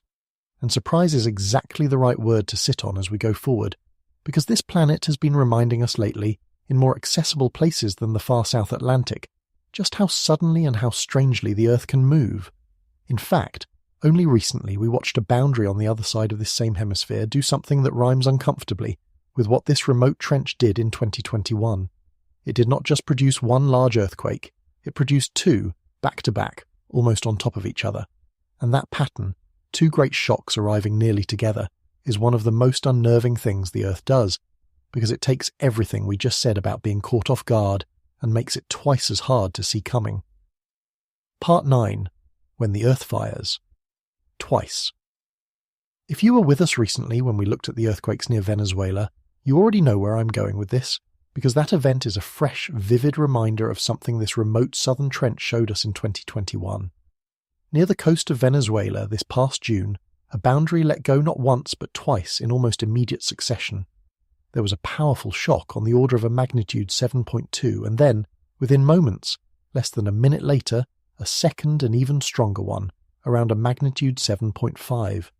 Two major earthquakes, effectively back-to-back, from the same stressed boundary. And that pattern, that rapid 1-2, is one of the most genuinely unnerving things the Earth does. Think about why. A single great earthquake is bad enough. But when a fault fires twice in quick succession, the second shock often arrives while everything is still reeling from the first, while the ground is still moving, while people are still trying to understand what just happened. There is no pause to recover, no clear moment to react before the next blow lands. And from a scientific standpoint, it makes these events even harder to read in real time, because the signals pile on top of each other, tangled together, exactly the kind of messy, overlapping rupture that can confuse our instruments in the crucial first minutes. Now carry that straight back to our remote trench, because this is the whole reason I am bringing Venezuela into it. What did the South Sandwich boundary do in 2021? It fired twice, a magnitude 7.5 and then, about 3 minutes later, a magnitude 8.1, the very same signature, one large shock reaching over and yanking loose an even bigger section of the fault right beside it. So when we watch this southern machine stirring tonight, and we remember what it is capable of, we should not only picture a single great earthquake, we should picture the possibility of that staggered double-punch rupture, the kind we just watched play out closer to home, the kind that is hardest of all to see coming. I want to be careful and honest here, because there is dramatic footage, and there are dramatic claims that circulate after events like the one near Venezuela, and not all of them hold up. My job is not to hand you the scariest possible version, it is to hand you the true one, and the true verified core of it is simply this. Large earthquakes can, and sometimes do, arrive in pairs, moments apart, from a single boundary. We saw it recently near Venezuela. This remote southern trench did it in 2021, and that shared behaviour is one more reason the quiet stirring we are tracking now deserves respect, because the machine underneath it has already proven it knows how to fire twice. Part 10. The Hidden Continent of Fire. The South Sandwich Islands are not the only place at the bottom of the world hiding fire, and I want to widen the frame for just a moment, because it puts everything we have seen tonight into a slightly larger and stranger context. Over on the Antarctic continent itself, buried beneath the ice sheet, there is an entire volcanic province that most people have absolutely no idea exists. In a study a few years back, scientists identified something like 138 volcanoes hidden across West Antarctica. Many of them concentrated along a feature called the West Antarctic Rift System, a zone where the crust of the continent is being slowly pulled apart. 138. Not on the surface where you can see them, but underneath the ice, A whole family of volcanoes sitting quietly beneath the frozen skin of the continent. Now, I have to be extremely careful here, because this is exactly the kind of fact that gets ripped out of context and spun into pure panic, and I am not going to do that to you. The existence of 138 volcanoes under West Antarctica does not mean the continent is about to erupt. It does not mean Antarctica is going to crack open and pour lava into the sea next week. These are geological features operating on geological timescales, which is to say, unimaginably slowly by the standards of a human life. Most of them are not doing anything dramatic on any time frame you or I will ever experience. The honest grounded takeaway is not doom. It is simply that the frozen edges of our planet are far more geologically alive than the postcard image of Antarctica as a silent dead sheet of ice would ever suggest. And that is the real reason I bring it up, because it connects straight back to our trench. The South Sandwich Zone is not some bizarre, isolated exception in an otherwise dead corner of the world. It is the loudest, most visible expression of a much larger truth about the far south. From the hidden volcanoes under the West Antarctic ice, to the ice-covered peaks of the Sandwich Chain, to the great sinking slab at the trench, the entire bottom of the planet is quietly, continuously alive. The Sandwich Islands just happen to be the place where that hidden life breaks all the way through to the surface, where the fire climbs out of the sea and the earthquakes stack up beneath the water, in the open, where our satellites can catch it. So when we watch this trench stirring, we are not watching a freak. We are watching the one window where the restless frozen edge of the world lets us see it clearly. And the fact that it is our clearest window, and it is still mostly a blur, tells you how much of the bottom of the planet is moving in the dark. Part 11. Reading the Restlessness. So let us stand back and ask the question you have probably been holding this whole time. This zone is stirring. It produced a quake in the last day. It rumbles constantly. Is that stirring just the ordinary breathing of a busy boundary, or is it the early motion of something larger, a precursor to the next great rupture? And I want to give you the most honest answer I can, because you deserve the real one, not the dramatic one. The honest answer is that, almost certainly, what we're seeing right now is background. It is the machine idling. This boundary produces dozens of significant earthquakes every year, and a magnitude 4.7, or even the magnitude 6 from earlier this year, falls comfortably within the range of what this place does on an utterly typical day. There is no scientifically recognized signal in that ordinary activity that says a great earthquake is now imminent. But, and this is the crucial part, the reason I cannot simply tell you not to think about it is that we do not have a reliable way to forecast these events at all, anywhere, let alone here. This is one of the hardest truths in all of Earth science, and anyone who tells you otherwise is selling something. We cannot predict earthquakes. We cannot look at a boundary and say a great one will strike next Tuesday or next month or even next year. What we can do is talk about capability, about the long-run odds, about whether a zone is the kind of place that produces giant ruptures. And on that score, the South Sandwich Trench is unambiguous. It is fully capable. It has done it. In 2021, it produced a magnitude 8. So the correct mental model is not a countdown clock ticking toward a known date. It is a loaded system, capable of a great rupture at some unknown time, that we happen to be watching very poorly.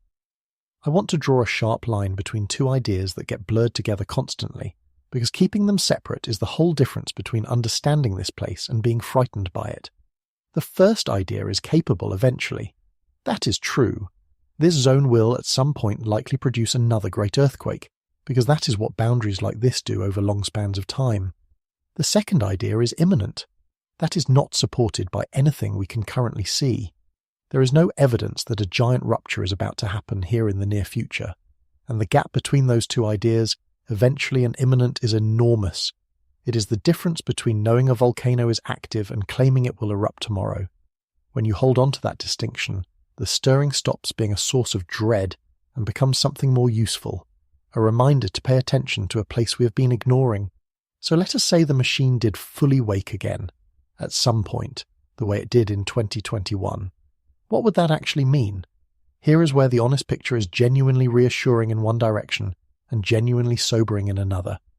In terms of local devastation, the direct danger is remarkably low, because there is almost no one there. A great earthquake at the South Sandwich Trench would shake empty islands and empty ocean. It would not flatten cities, because there are no cities. In that narrow sense, this is one of the safest places on Earth for a giant earthquake to happen. But we already know the catch, because we watched it in 2021. The danger from this zone is not the shaking, it is the water. A great rupture here shoves the ocean, and that push can travel, guided along those underwater ridges across entire ocean basins, to reach coastlines thousands of kilometers away, coastlines that are anything but empty. And this is exactly why the poor visibility matters so much, and why I keep circling back to it. In 2021, the wave was low, so distant shores saw only a small rise, and the underestimation of the quake's size in those first minutes did not translate into disaster. But imagine a larger rupture, sending a taller wave along those same rails toward populated coasts, while our systems, once again, take precious time to understand just how big the event truly was. The threat from this remote machine is not that it will destroy its own neighborhood. The threat is that it can quietly launch something at everyone else's, from a place where we are slow to see clearly and slow to measure correctly. The emptiness protects the source. It does nothing to protect the distant shore. So when I read the restlessness of this zone tonight, here is what I actually conclude, stripped of all drama. The current activity is normal. The stacked quakes are normal. There is no alarm, no countdown, no reason to believe catastrophe is near, and at the same time this is a proven great earthquake machine, capable of a globe-spanning tsunami that we watch through a keyhole. Both of those things are true at once, and holding both is the only intellectually honest way to look at this place. It is not a monster about to pounce. It is a sleeping giant we have chosen, mostly for reasons of cost and distance and brutal weather, to barely keep an eye on. And I want to dwell for a second on the difference between predicting and preparing, because it is where a lot of the public confusion about earthquakes lives, and it matters enormously for a place like this. Prediction, in the strict sense, means naming a time and a place and a size in advance. We cannot do that. Not here, not anywhere, not yet, and possibly not ever. But preparation is a completely different thing, and it does not require prediction at all. Preparation means knowing which zones are capable of great earthquakes and dangerous waves, understanding the pathways those waves would travel, and building the monitoring and warning systems that turn a rupture into a timely alert. You do not need to know when the South Sandwich Trench will next produce a giant in order to be ready for it. You need to know that it can, which we do, and to have the sentries in place to catch it when it does, which we largely do not. That reframes the whole conversation in a way I find genuinely useful, because it moves us from helpless dread towards something we could actually act on. The stirring tonight is not a countdown we are failing to read. It is a reminder of a capability we already understand, attached to a monitoring gap we could, in principle, close. And closing it would not require predicting the unpredictable. It would require deciding that a proven globe-reaching hazard, just because it happens to originate in an empty place, is still worth keeping a closer watch on. The Earth is not going to tell us when. But the Earth has already told us what, and what is enough to prepare for, if we choose to. I will admit there is a part of me that wonders what we would even find if we watched this place properly, with a full network of instruments on that seafloor, catching every small tremor, mapping every locked and every creeping patch of the boundary. Would we discover it is even more active than we think, humming with tiny quakes we currently miss entirely? Would we finally be able to tell the difference between the ordinary breathing and a genuine warning sign if warning signs for great earthquakes even exist? We do not know, and that not knowing is itself a kind of evidence of how much of this machine remains genuinely unexplored. There are not many places left on Earth where a first-rate scientific mystery is sitting in plain sight, unsolved mostly because it is too cold and too far away to reach. This is one of them. So when I read the restlessness of this zone, the conclusion is not fear and it is not complacency. It is something more grown up than either. It is respect. Respect for a machine that has shown us, unambiguously, the upper range of what it can do. Respect for the honest limits of what we can predict. And respect for the uncomfortable fact that our biggest vulnerability here is not the Earth's behavior, but our own inattention. That is a strangely hopeful place to land if you think about it, because inattention is the one part of this entire equation that is fully within our power to change. We cannot calm the fault. We cannot slow the sinking slab. But we can absolutely decide to watch. The stirring is not the danger. The stirring is the reminder. And what it reminds us of is that our attention, not the Earth's behavior, is the thing most out of balance here. Now, I would be leaving out an important piece if I did not address something else happening right now, tonight, at the same time as all of this, because a lot of you have probably already connected these dots in your head, and there is a popular idea floating around that ties them together. Because while this trench stirs in the far south, up in the sky above much of the world, the sun is putting on a show of its own. And whenever the ground moves and the sky lights up on the same day, a very old and very tempting question comes roaring back to life. Is the sun shaking the earth? Part 12. The Sky and the Ground. As it happens, tonight is a remarkable night for space weather.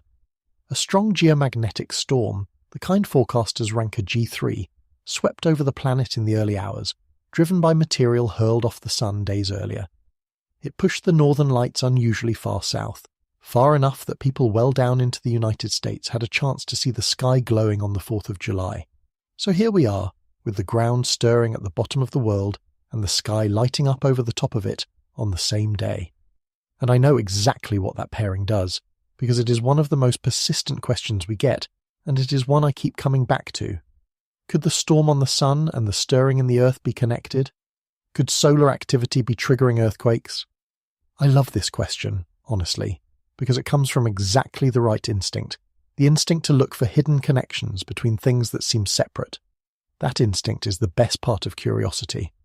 But I have to follow the instinct all the way to where the evidence actually leads, and here the evidence is pretty clear and pretty stubborn. There is no robust, reliable scientific link between solar storms and earthquakes. People have looked. Researchers have gone through large catalogues of earthquakes and large catalogues of solar and geomagnetic activity, searching for a real, repeatable pattern where one reliably sets off the other. And when you run the numbers carefully across many events, the supposed connection dissolves. Earthquakes keep happening on their own schedule, driven by the slow, immense build-up of stress in the plates, whether the sun is raging or quiet. The trap here is one of the oldest in all of reasoning, and it is worth naming out loud because it will protect you from 100 other bad claims. It is the difference between correlation and causation. Two things happening on the same day does not mean one caused the other. The Earth produces earthquakes constantly, somewhere, all the time. The sun produces storms regularly, especially during the busy stretch of its cycle we are in now. Line up two calendars that are both full of events, and of course some days will have both.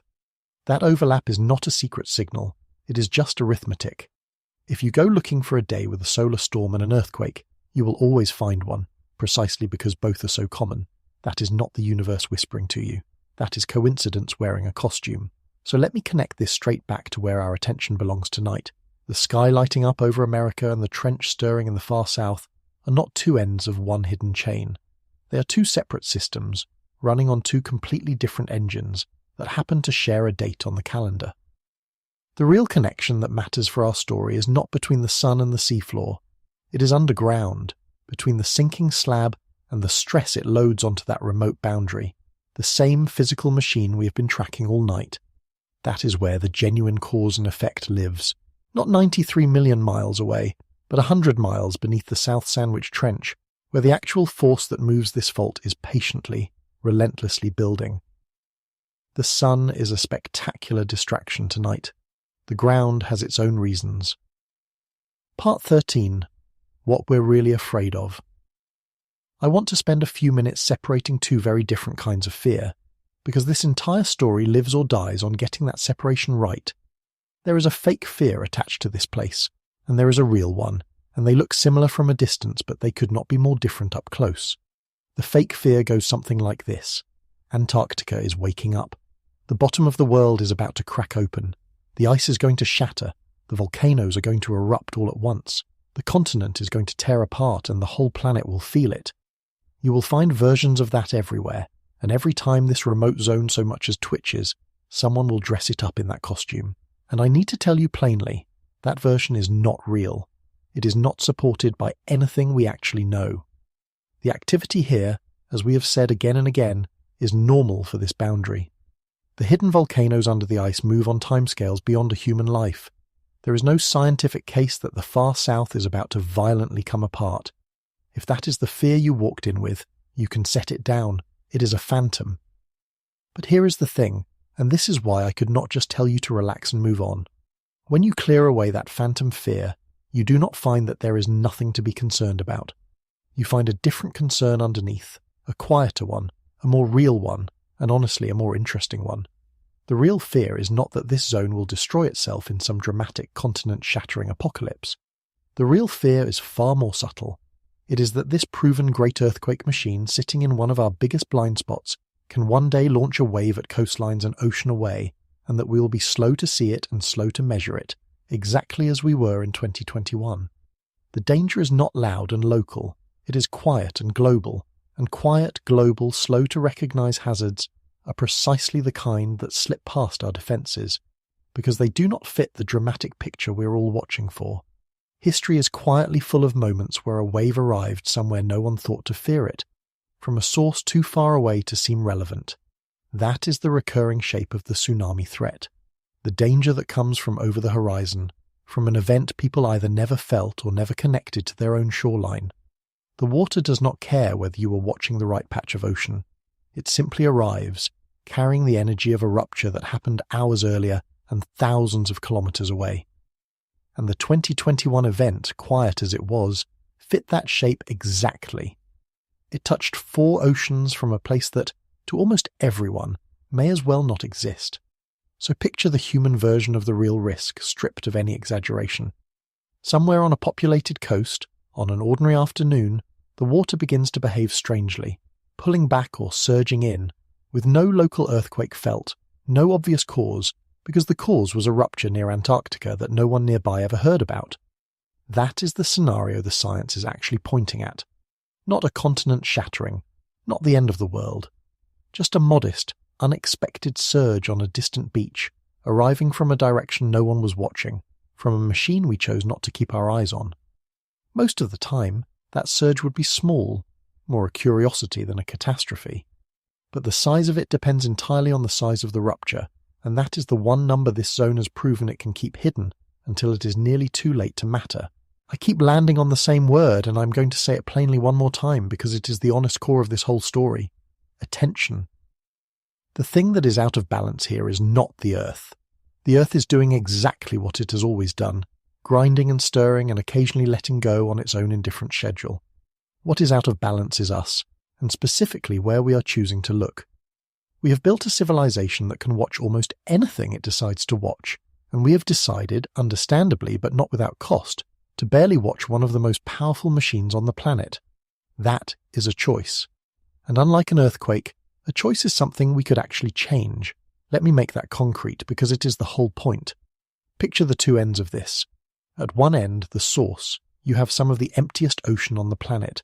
No cities, no crowds, nobody to shake. A great earthquake there harms almost no one directly. That is the reassuring end.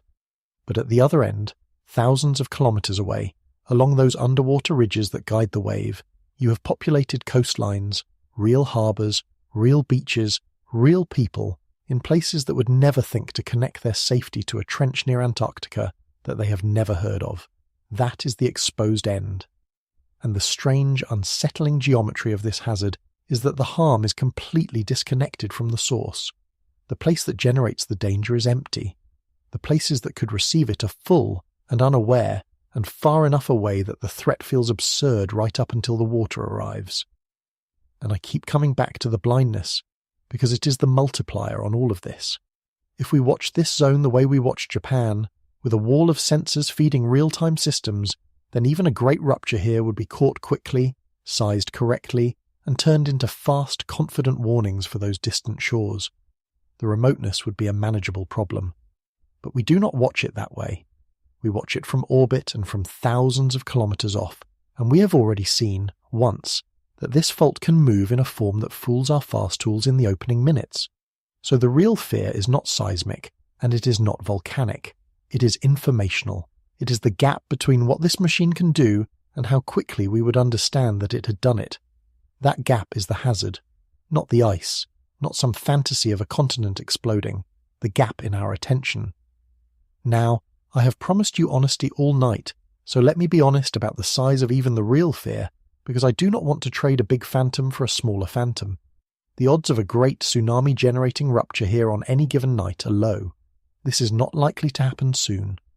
Most nights this zone will do exactly what it is doing right now, which is idle and rumble and go back to sleep. The real fear is not a prediction that disaster is coming. It is a recognition that a particular kind of disaster is possible from a particular place we are bad at watching, in a form we are bad at reading, and that the people who would be affected are the least likely to be looking. It is a call for attention, not a call for panic. And the difference between those two things is everything. So what are we really afraid of when we look at this stirring machine in the far south? Not the shaking of empty islands, not a mythical cracking open of Antarctica. What genuinely deserves our respect is the picture of a silent, proven giant, capable of moving 4 oceans, sitting in the dark where we can barely see it, connected by invisible underwater pathways to shores full of people who have no idea it exists. That is not the stuff of a screaming headline. It is quieter than that, and stranger than that, and in its own way it is more sobering than any cartoon apocalypse. It is the fear of the thing we are not watching closely enough, doing what it has already proven it can do at a moment we did not see coming. And that fear, unlike the phantom, is worth carrying with you, because it points at something we could actually choose to fix.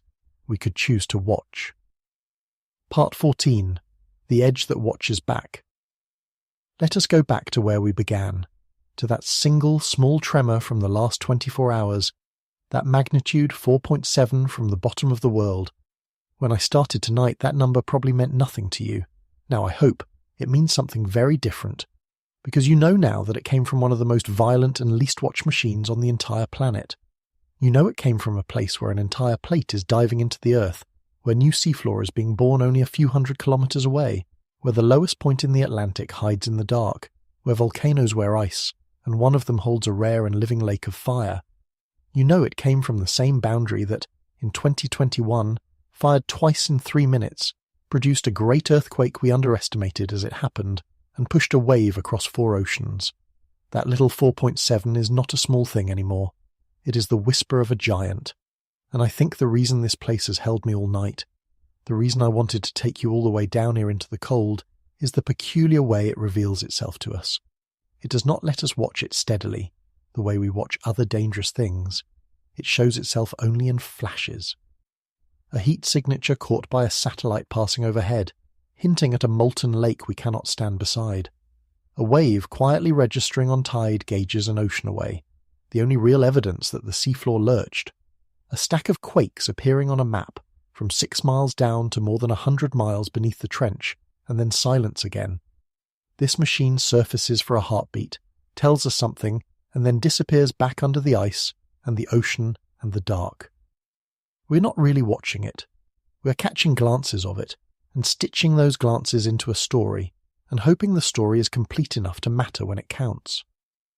There is something almost humbling in that, and I do not say that lightly. We have built a civilization that believes it sees nearly everything. We watch the weather 3 days out. We track satellites the size of a bus. We map the surface of other planets. And yet here, on our own world, at one of its most active and dangerous boundaries, we are still in a real sense standing on a shore and squinting at the horizon, waiting for the giant to show itself. The most violent corner of the far south still moves for the most part in the dark, and our best efforts reach it only in fragments. That is not a failure of curiosity. It is a limit set by ice and distance and the sheer hostility of that ocean. But it is a limit, and it is worth being honest that it exists. So let me land this exactly where it belongs, on the thread that has run through everything tonight. The terror of this place is not that it is stirring. It stirs constantly. It rumbled today, it will rumble tomorrow, and almost every one of those rumbles will mean nothing at all. The activity we are tracking right now is ordinary, and I need you to walk away holding that, not fear. The real weight of this story is not the stirring. It is the combination of 3 quiet facts: that this machine is capable of a great rupture and a globe-spanning wave, that it has already proven it can fire in a form that hides its true size from us, and that we are watching it so poorly that, if it ever truly wakes again, we might not fully understand what has happened until the water begins to move on some distant, crowded shore. The danger is not that the giant is loud. The danger is that it is quiet and we're not really listening. And so we will keep listening, in the only way we can. We will keep watching that stacked signal, the shallow quakes near the surface, and the far down ones inside the sinking slab, because that pattern is the closest thing we have to a pulse for this place. We will keep letting the satellites catch the glow of that molten lake and keep tracking the waves when the seafloor moves and keep piecing the fragments together. I will keep an eye on this boundary, and if that stirring ever becomes something more than ordinary, you will hear about it here first. For tonight, though, the giant has only whispered and then gone quiet again, the way it almost always does. Before we go, I want to leave you with one picture to carry, because I think it captures this place better than any statistic. Somewhere, right now, at the bottom of the world, there is a mountain of ice with a lake of fire at its summit, standing in an ocean so wild and so cold that almost no human being will ever see it. Beneath it, an entire slab of the planet is sliding into the interior, cracking as it goes, sending up tremors that ripple out through the whole body of the Earth. And above it, the sky is empty, the sea is empty, the shore is empty. There is no one there. There has never been anyone there. The machine simply runs, magnificent and violent and utterly indifferent to whether a single pair of human eyes is pointed at it. That is the South Sandwich Zone. That is what stirred tonight. And maybe that is the real reason a place like this matters, beyond the earthquakes and the waves and the hazard maps. It is a reminder that our planet is not fully ours, not fully seen, not fully understood, even now, even with all our satellites and sensors and certainty. There are still corners of this world that move in the dark, on their own terms, keeping their largest secrets until the moment they choose to reveal them. And every so often one of them sends up a small signal, a magnitude 4.7 from the bottom of the map, just to remind us that it is still there, still working, still capable of far more than that small number suggests.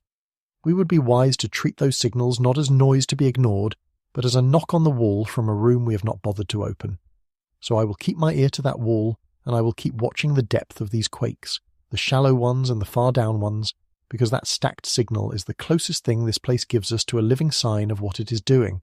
And if it ever changes, if that ordinary rhythm ever becomes something else, you and I will look at it together the way we did tonight. Until then, the giant sleeps at the edge of the world, stirring now and then in the cold and the dark, and the most honest thing I can tell you is that we do not fully know what it will do, or when, because we have never truly watched it. A planet still capable of keeping a secret that large, in an age that believes it sees everything, is a planet worth staying humble in front of. Sleep well, and keep an eye on the quiet places. They are quiet right up until they are not. But I will leave you with the thought that I cannot shake, the one that made me want to bring you all the way down to the bottom of the world in the first place. We like to believe that if something truly enormous were building beneath the surface of our planet, we would know.